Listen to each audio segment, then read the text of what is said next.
What's up? What's up? What's up, Denver Foos? Welcome to the Denver Foos Podcast. I'm your host, Benny Frank the King. And I'm Abe the President. This show's brought to you by the Rolling Stoves Food Truck. If you've never had a burger bomb, make sure you hit them up. Find out where they're at here in the city. This show's brought to you by the Rolling Stoves. We're live here from the River Bar and Restaurant, and we have a very special guest screening a special movie here today in the Mile High City. None other than Berner. Welcome to the Denver Foos Podcast. What up, fool? Yeah. Yeah. How you feeling today? Fool? I feel good, man. I feel lovely right now. Great. There's a Mile High City. Is the altitude affecting you in any way? It complements the high, in my opinion. It makes me feel a little more dizzy, which I appreciate sometimes. Right. Yeah, definitely. I mentioned before we've had the pleasure of being able to collab with Cookies and a lot of the focal franchises here, doing different music shows, different pop-up events in the cannabis scene, and you've conquered that whole thing. You've conquered music, and now here today we're here to talk about your new motion picture with Lionsgate, Splash City. Yep. You've been on tour. You got the tour bus. You're doing meet and greets city to city. How exciting is that? And what is there a big change from you flipping from doing a movie screenings versus like touring with music and stuff? It's pretty interesting. It's really cool, like to see you can do the same kind of network and the same kind of circuit. But think about like a music tour, right? Like go city to city, you get to see your fans in person, remind them why they support you, why they rock with you. So for the film, it's really cool to go city to city, be in person, see people's reaction, push the film. Gives you more content for social media, and just like to see people's reactions is priceless right now. It's my first film, so to see the way people are receiving it, it's been really, really cool. Definitely. What were some of your inspirations growing up? Like, what kind of movies would you watch when you were growing up? American Me, Blood In, Blood Out, Menace to Society, Boys in the Hood, New Jack City, New Jersey Drive, Nice. Bellies, Dazed and Confused, just cool. The Casino, Goodfellas, just like the good stuff. Before building your entrepreneurial empire as you have, was directing and creating motion pictures, was that always in a scope for you? Yeah, I just wanted a way to do it right. Like, I knew if I was going to do it, I had to do it my way. Mm-hmm. Just like anything else, if someone puts money behind you, they're going to have creative control, over the situation. So I had to wait till I had enough bread to do it myself. Right. What has surprised you the most about making a movie compared to making an album? Like the editing process. Like usually you make an album and then like you have to go in there and mix and master, and that's kind of a lengthy process. But to edit a film, it took my boy Yoshi almost 2 years to edit this film, right? And so it was our first film. We crushed it. We did a great job, but the time it took to put that thing together from start to finish, that's the difference. Mm-hmm. How have things been since Splash City has officially hit theaters? Man, the buzz is real. I think people are ready for it to come into their home, whether it be VOD or a streaming partner. And so I think the excitement is real. And by hitting theaters, it kind of just really validated what we have in our hands. So for folks that have not seen Splash City yet, can you tell us a little bit about the story? Yeah, it's a gritty, raw, authentic crime thriller based in San Francisco. Kind of a dark, edgy world people haven't seen yet. It's based on two brothers, and they have two extremely different pasts, and some of the struggles that happens when you're a part of your environment, right? Like, things can turn from some very small to some very big, fast, and so it's kind of like just a good, gritty hood film for sure. That's great. Yeah, no, I didn't get a chance to watch this pre-screener. That I was having some difficulties with that. That's on my end. But I've seen the trailer and it looks very interesting. The pacing, it just looks just like edge of your seat type. Shot very well. Yeah. And the most important part was it was all shot in the Bay Area. How important was you to have a movie shot in the Bay, take place in the Bay? You have to do it. I feel like it was pretty expensive to do it that way, but it's the only way I wanted to do it. And you don't really see my city, San Francisco, on camera too much. And so it's kind of a flex. It's expensive to do it that way. And people know, okay, he put his own bread up. He did in his city. He was really passionate about it. Definitely. Yeah, for other creators in other cities like ourselves, we look up to you. I got to give you your flowers Thank right here you. on the Denver Foos Podcast. Just everything you've built, your whole empire, and including now getting into motion pictures. What advice would you have, say, for like the Denver Foos or Denver Foos locally that want to create movies and do it in their own city? Like you said, it can be expensive. It could be costly, but what advice would you give folks? Just do it. Like, even if you have to have a low budget, if you just want to prove your concept of like your story, coming to a script, coming to behind the camera, coming to a finished product, see it through. Because I seen it through, and I had no plan. I have no knowledge of how to put a movie out.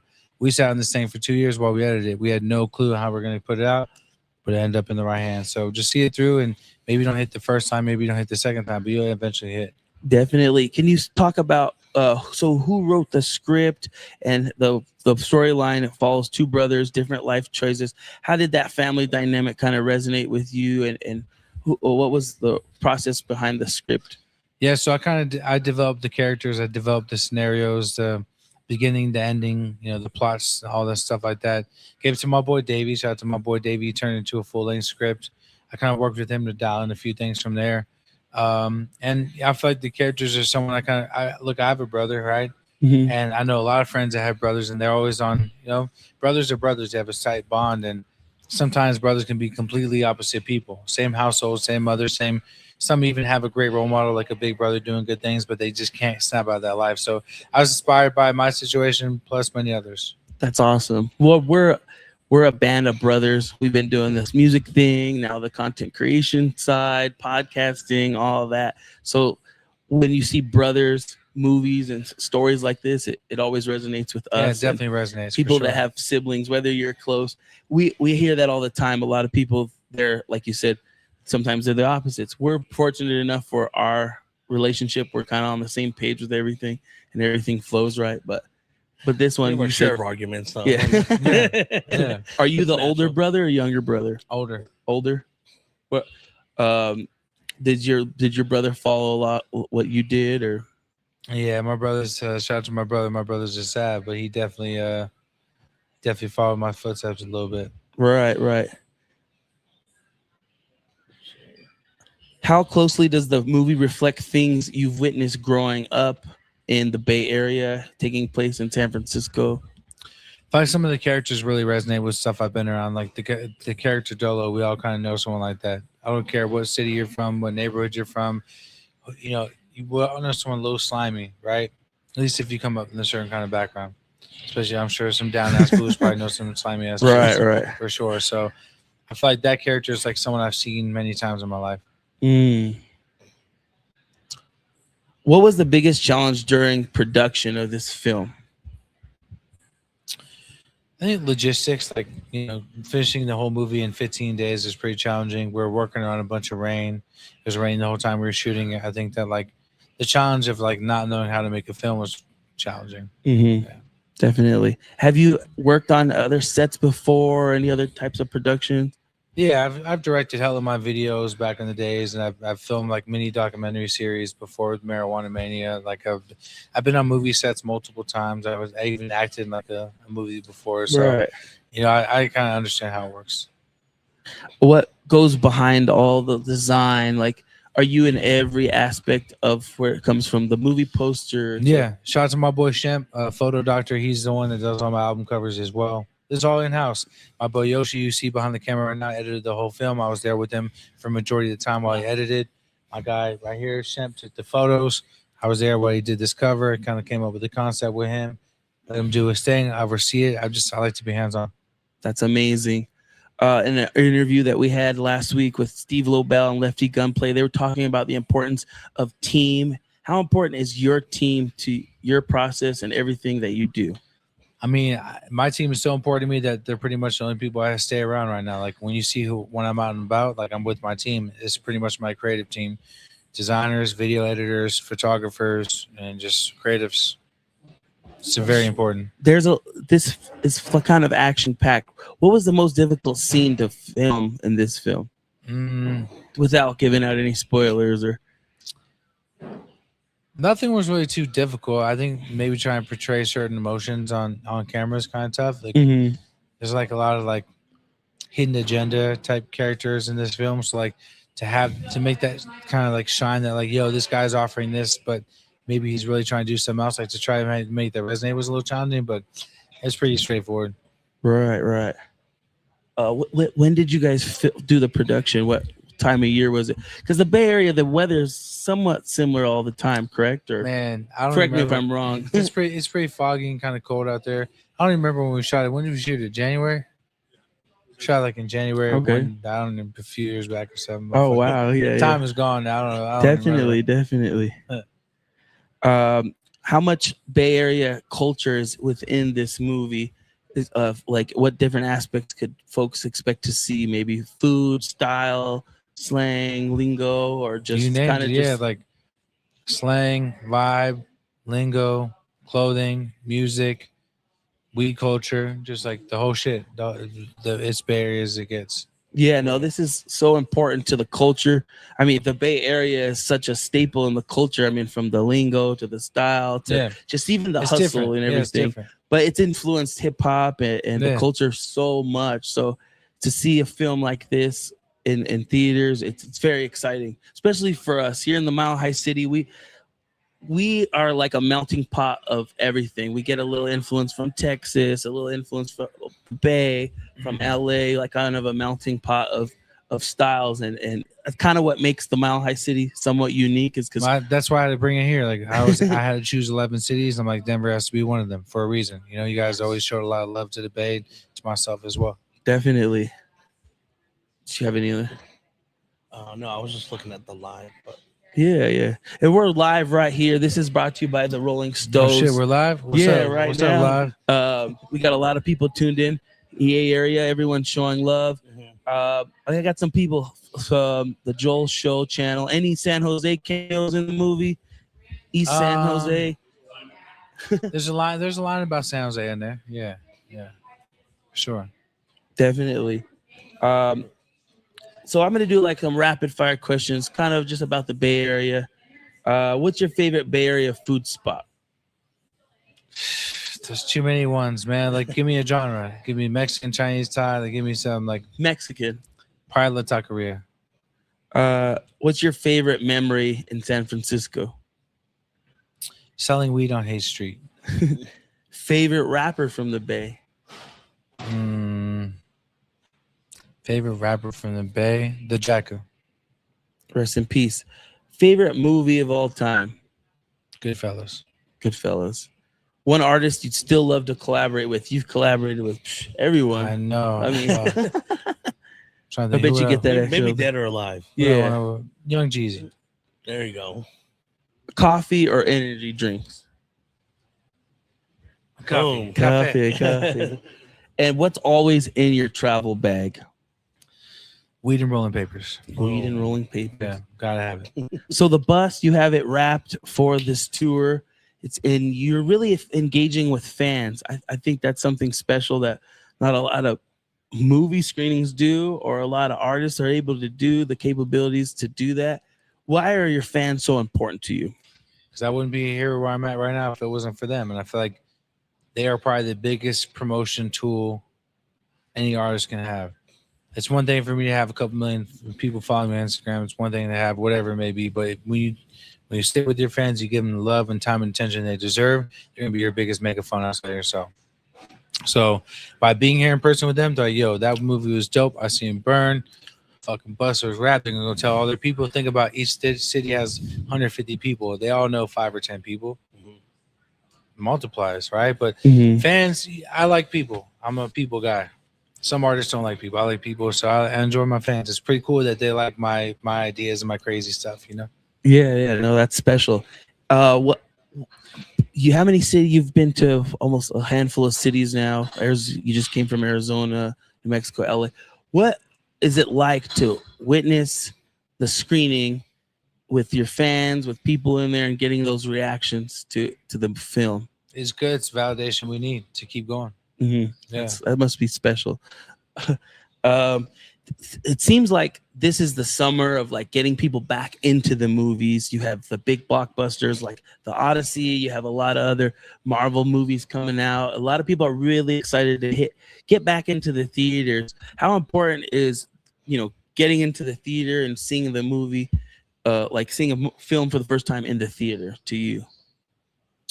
It's important because it hits different. Like the sound, the experience. You get to get your popcorn, your soda, your focus on the film. At home, when we watch a movie, what do? Play with your phone all day. Yeah. You're scrolling while you watch a movie. I don't care who you are. Right now, in today's world, you put on a movie with your wife or your homie, you're going to be scrolling on the phone the whole time.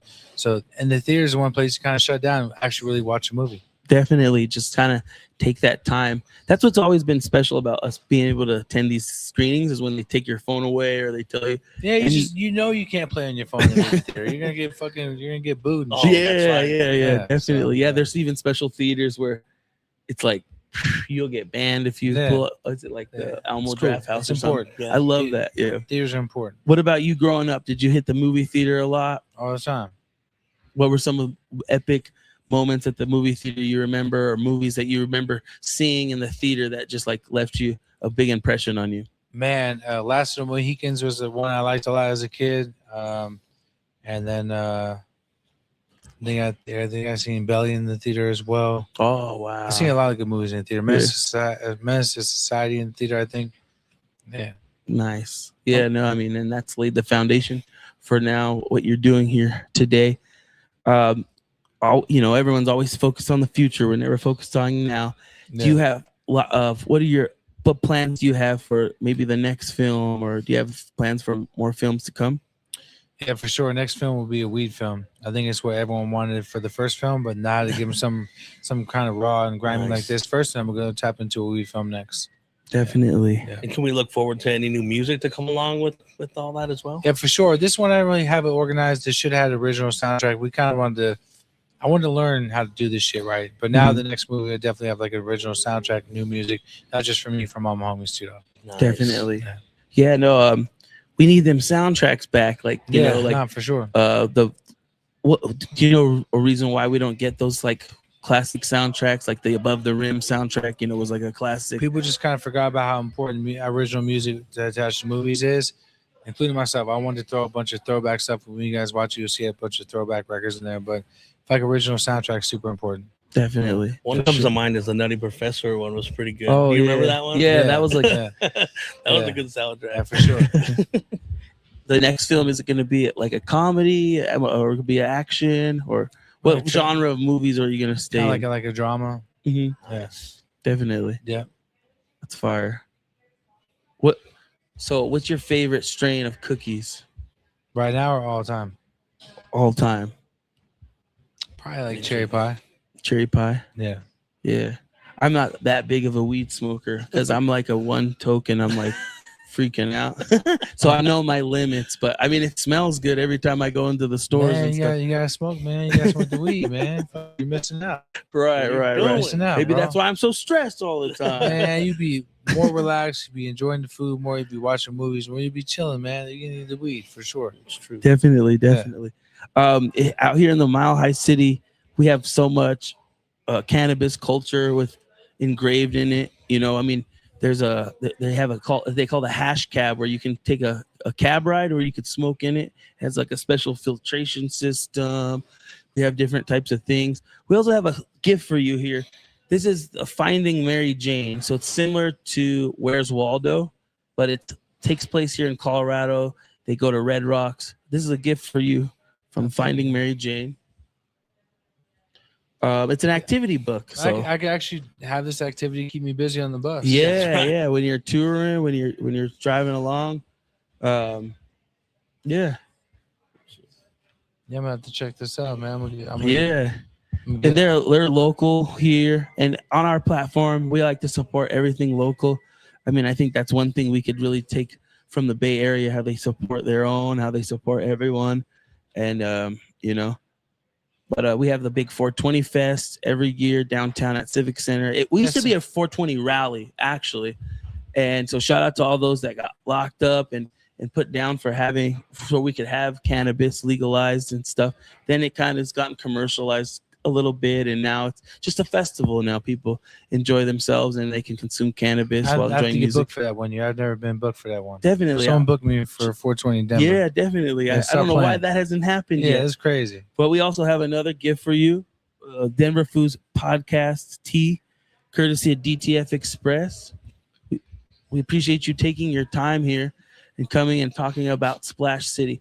So it's available in select theaters. Select correct? theaters right now while we're on the tour run, and then it'll be on video on demand probably September, and then probably be on stream in maybe November.